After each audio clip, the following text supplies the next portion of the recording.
Welcome, welcome, welcome to Walking Through Glass, the podcast with your host, Dr. Dina C. Brown. Good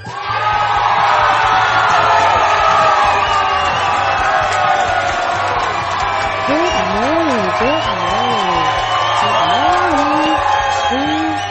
you.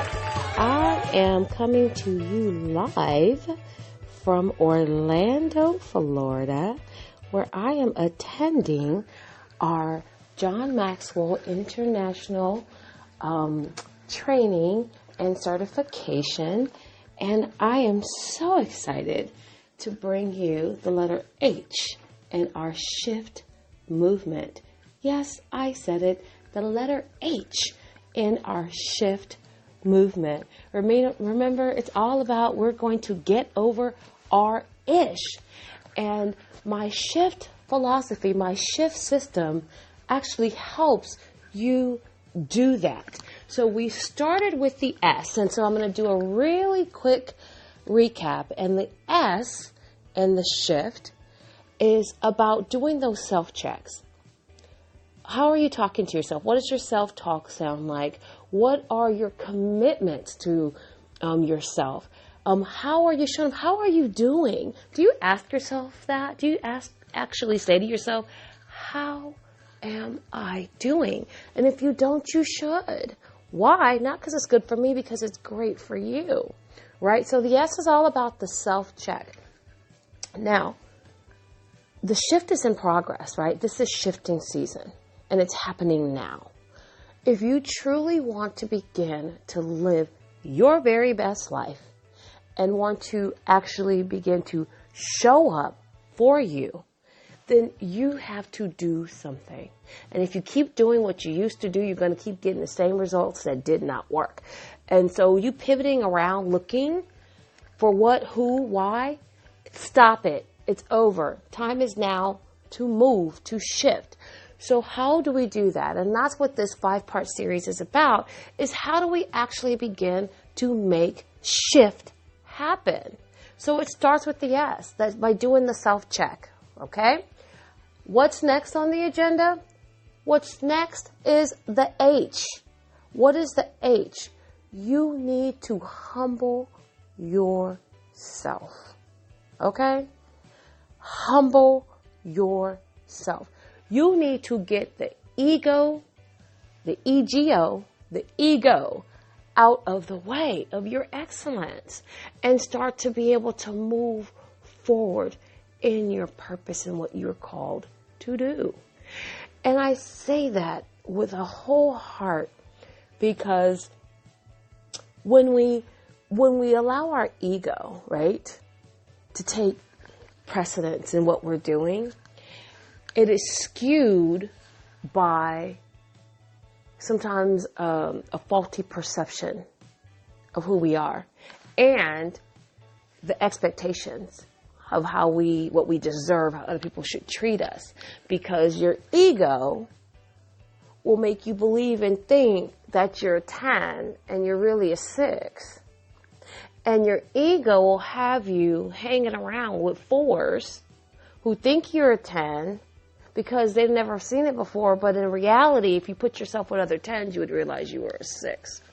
So what do I mean by that? Is this about tearing ourselves down? Absolutely not. It's about building ourselves up. And in order to build ourselves up, what we have to do is become self-aware. Hence, we do the self-check first. And let's get aware of who we are. What are our strengths? What are our opportunities for growth? And then we need to humble ourselves to say, oh my goodness, I'm going to need to get started. And in that start, many times you're not supposed to be starting and doing it all on your own. And if you could have done it completely and totally on your own, then why hasn't it been done before?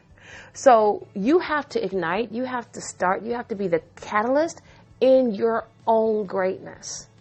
I'll say that again. You have to be the catalyst in your own greatness.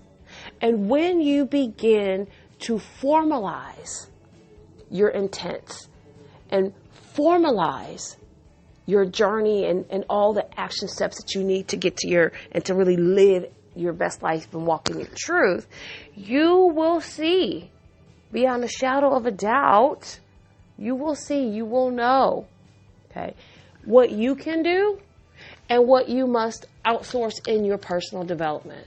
Yes, you sometimes have to outsource your personal development. And what I mean by that is you may need to get a coach. You may need to get in a tribe. You may need to form or be a part of a business mastermind.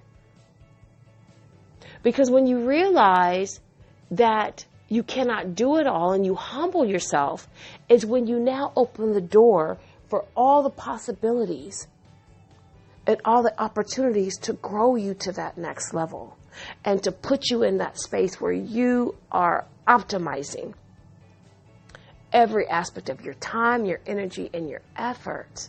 And when you do that, then you will grow to be unstoppable. So humbling yourself is actually a way to strengthen you from the inside out. So let me share with you a really quick story as we kind of wrap up this H piece, what it means to really humble yourself. So I'm a speaker, love to speak. I have a natural way with words. It's part of who I am. It has been since I was a little girl. So I never have to really work hard to speak and put words together. There's like this divine download. However, when you become a professional speaker and you begin to speak with intent and for impact and for influence, you got to do some work, okay? And the hard part for me is that I never had to do work. I go out, I walk on the stage in a minute. I'm very comfortable with being on the stage, and I'll talk. No problem. I don't care. Say what I got to say. And people are like, wow, you're inspiring. You're motivating me. They feel all of these great things. But here's the truth of the matter, right? Although I have a natural giftedness in that space, for me to go to the next level, to be a top paid, highly paid speaker, I need to do some work. I need to actually prepare, right? Prepare my talk, practice it. And here's the beauty of practicing. And it should not look hard. When you're up there, it should look super easy, right? It should be so easy for you when you get there because of all the millions of hours you put into it. So the meme out there that says, or the sharing when they share that for Beyonce's 1 hour, 2 hour performance at Coachella that she practiced for 8 months. And how long have you been practicing for what you want to do? How much extra work that you put in to get good, get great, be awesome? These are things I was saying to myself, mind you, not, chastising you. So yesterday we had the opportunity to present and to compete for stage time at the conference. Now, here's where I say that ego thing is, right? Well, I did not spend months and months in preparing. Right before the final cutoff date and time to participate, I submitted my video to be included as a finalist, as a candidate. Well, I was selected. I submitted one video. And now again, I'm a great speaker. And I was selected to go and compete with 36 other individuals. And I got to, when we were doing everyone was sharing their talk, their 3 minute. And see, the longer, the easier. The shorter, way difficult. And we had time constraints. I mean, it couldn't be over 3 minutes, and we needed to get down to 2 minutes, 50 seconds, just in case you kind of ran over. That was what the expectation was. So you might think, oh my God, that's not a lot of time. It's a lot of time, especially if you carefully crafted your message and you've practiced where you can breathe it, practice. So I'm sitting there listening to these amazing speakers who put in months and months and months of work on their talk, on their story, and they were phenomenal. And as I sat there thinking about my work and thinking about what I submitted, and I realized, Dina, you got to do better. You actually have to do better. You need to practice. You need to really boil down that other signature piece and have your 3, 5, 10, 15-minute talk. But those 3-minute ones are hard. You need to be able to get in and get focused and be impactful. And so late last night, the selection of the 10, so from the 36, there will be 10, right? And in those 10, I wasn't selected to be a finalist for the stage for today. And I was not surprised. And I was like, good, great. And you know why? Because I didn't put in the work. I can see that these people who are being on stage doesn't come easy for them. So they had to overcome, and they pushed and challenged themselves. And even those people that were really good, you can see how they had practiced and had just nailed it and fine-tuned their messaging. Every nuance of it. And I didn't even spend 1/100th of a fraction of time preparing. But yet, the feedback that I got from my peers, others, they absolutely loved my talk. It was refreshing. You're a great storyteller. Your stage presence, your confidence. My God, you were fantastic. I got that all day. But the person making the decision, who's my speaker coach, said, I want to pick a variety. He told me, Dina, you have great stage presence. But did I have the best talk? No. Did I deserve to be on that stage? Yes. Should I have been one of the 10 finalists? Possibly, based on my peers. But did I do the work to make sure that I was 100% convinced, without a doubt, certain that I would have one of the spots? No. Didn't do the work. But guess what? I know that. I've humbled myself to say, ooh, girl, you need to up your game. You see, I am not interested in being the very best person in the room, because that means I need to go to a new room. I'm interested in being the best version of me. And to do that, I need to surround myself with people who are better than me, who are more gifted and talented than me. Not just in the delivery, but in the preparation and in the design. So, I'm telling you, shift is in progress. It's in season. And I'm so here for it. And I'm very much here for you. This is part 2 in the 5-part series about shift.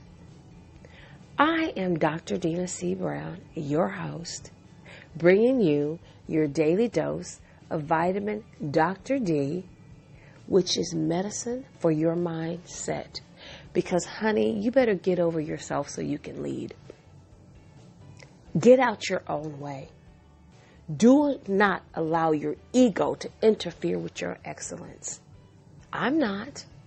I am still a masterpiece in progress. And I'm loving every part of the journey.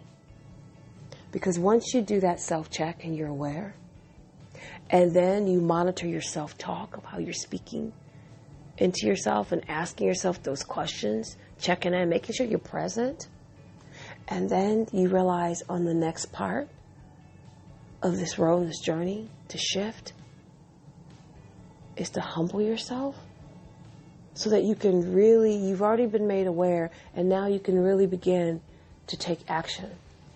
As tomorrow we look at the I in the shift. I can't wait to share that with you.